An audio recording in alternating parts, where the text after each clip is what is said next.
안녕하세요. 언테이크 주식 방송 시작하겠습니다. 챕터 13 차트 분석을 통해 주가 흐름을 이해하자. 저항과 지지를 이용한 차트 매매의 기초를 배웠으니 조금 더 깊이 들어가 저항과 지지가 왜 발생하고 이를 통해 주가 흐름을 읽어서 투자에 어떻게 대응해 나가야 하는지 배워보도록 하겠습니다. 차트를 읽고 분석하는 법을 공부하는 초보 시기에는 아무 종목이나 막 골라서 차트의 흐름을 분석하려 하지 마시고 거래량이 어느 정도 나오고 시장 참여자들이 다양하게 매매가 가능한 시가총액이 6천억 이상은 되는 중견기업 이상급 위주로 하는 것이 좋습니다. 시총이 작고 거래량이 없는 종목들은 주가의 흐름을 특정 투기 세력에 의해 왜곡이 되는 일이 많아 외국인이나 기관 등의 합리적 큰손들의 자금 흐름에 따른 수요와 공급으로 시세가 결정되어지는 종목들 위주로 봐야 차트의 흐름을 정확하게 이해하고 공부하시는데 좋습니다. 차트 공부하기에 너무 좋은 삼성전자의 차트를 보겠습니다.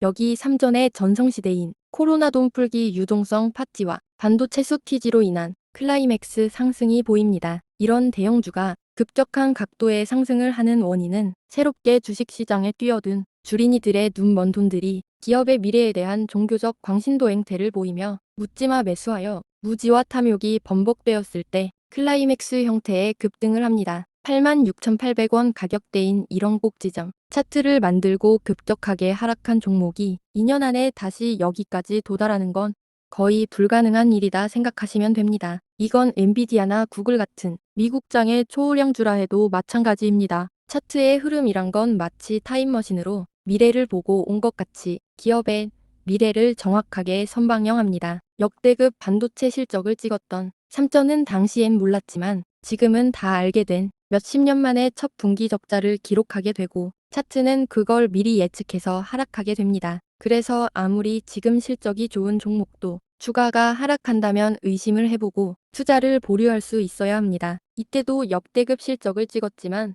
차트는 변동성 없이 누워버리죠. 삼전이 얼마 안 있어. 이때에 실적을 넘어설 찬란한 미래가 있었다면 아무리 초보 투자자들이 묻지마 매수를 했다 해도 차트 형태가 이런 급격한 하락이 아니라 옆으로 누워버린 엔비디아의 차트 같은 모습이 나왔을 겁니다.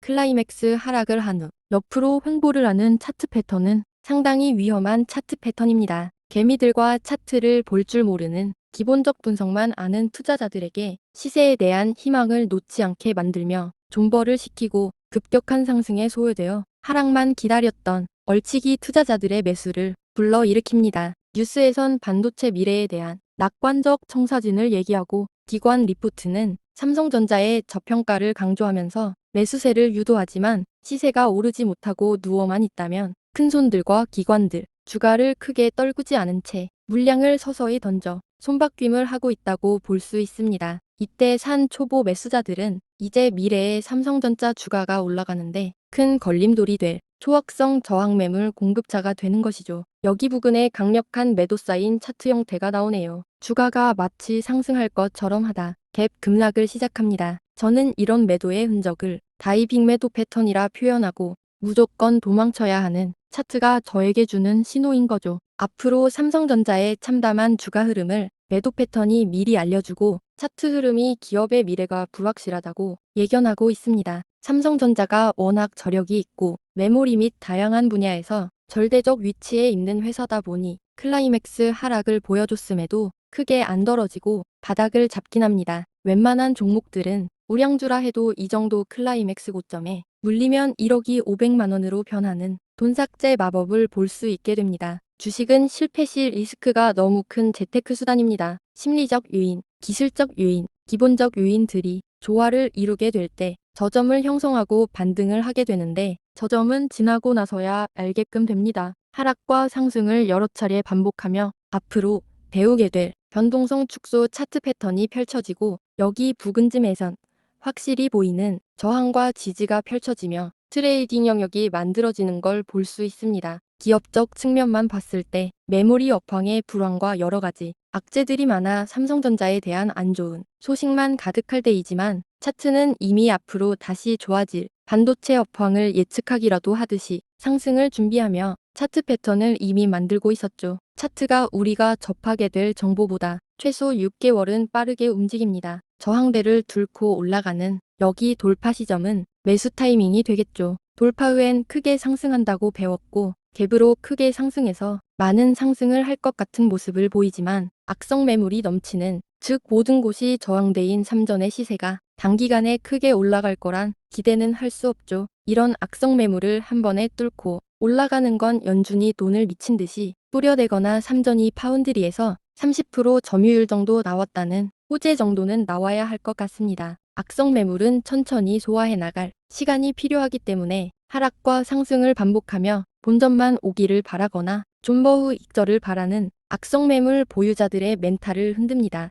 메모리와 랜드 업황이 좋아질 걸 미리 예측이나 한 듯이 저점에서 패턴을 만든 이후부턴 지롤맞게 움직이지만 나름 우상향하긴 합니다. 차트상으로 여기 횡보에서 물린 분노한 초보들이 본전 오기만을 학수고대하며 기다리는 진정한 초악성 매물을 만나게 되는 구간이기도 합니다. 삼성전자만 믿고 샀는데 물려버린 초보들이 분노에 매도를 해대고 여기서 잘 샀던 사람들이 이제 충분히 오른 것 같아 단기 익절하고 싶은 마음이 뭉쳐지는 심리적 가격대가 여기쯤인가 봅니다. 강력한 매물에 저항대를 돌파하는 건 어려운 일이기에 차트를 분석할 수 있는 기술이 있었다면 이런 자리에서 삼성이 언론에 뿌리는 HBM 엔비디아 퀄통과 언플만 믿고 함부로 매수를 하진 않았을 겁니다. 삼전후는 아직도 HBM 수율 소식도 없고 시장도 여러 악재에 노출되어 저항대에서 실방 매물이 쏟아지고 지금은 큰 하락을 한 상태입니다. 이번 하락에서도 지지선을 이탈하면서 붕괴가 발생해 하락이 크게 나온 게 보이시죠? 지지선과 붕괴만 알아도 이제 손절을 어디서 꼭 해야 하는지도 알 수 있게 됩니다. 저항대와 지지선이 왜 발생하고 투자를 하면서 저항과 지지선을 차단하는 것이 얼마나 중요한지 잘 이해하셨겠죠? 한 발 더 나가면 지지라인을 보고 반등을 노리고 큰돈을 투자하는 것은 아주 위험한 트레이딩 기술이란 것도 알게 되셨을 거라 생각합니다.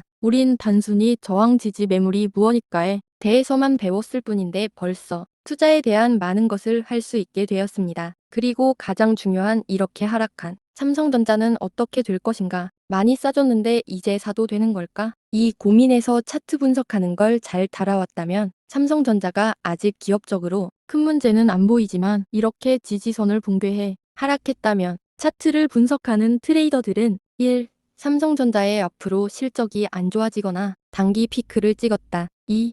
삼성전자의 기업 문제는 없지만 주식시장에 어떤 안 좋은 일이 생길 가능성이 크다 라고 판단해 볼 수 있게 되는 거죠. 물론 아무 일도 없이 금세 반등해버릴 수 있지만 주식 투자는 첫째도 리스크 관리, 둘째도 리스크 관리입니다. 돈을 버는 것보다 돈을 잃지 않는 것이 더 중요합니다. 그래서 주가가 하락한다면 능숙한 트레이더들은 두 가지 선택지를 가정하고 리스크를 관리하며 반등을 먹겠다는 욕심을 버리고 새로운 트레이딩 영역이 나올 때까지는 차분히 지켜보는 것이 가장 좋은 선택이 되는 거죠. 주식 투자는 좋은 종목을 차단해서 좋은 매수 자리를 차단하고 적절한 자리에서 매도를 잘 해낸다. 이 세 가지를 배우면 끝납니다. 세 개 중에 한 가지만 부족해도 꾸준히 돈을 벌 수 없습니다. 세 가지를 다 잘하기 위해선 개인 트레이더들은 기업도 잘 볼 수 있어야 하고 차트도 잘 읽을 수 있어야 합니다. 니콜라스 다비스가 말했던 기술적 펀더멘털리스트가 되어야만 하는 거죠. 차트를 보면서 마치 의사가 심전도 체크를 보고 환자의 상태를 어느 정도 예측을 하듯이 주식 차트의 흔적을 보고 주가에 대한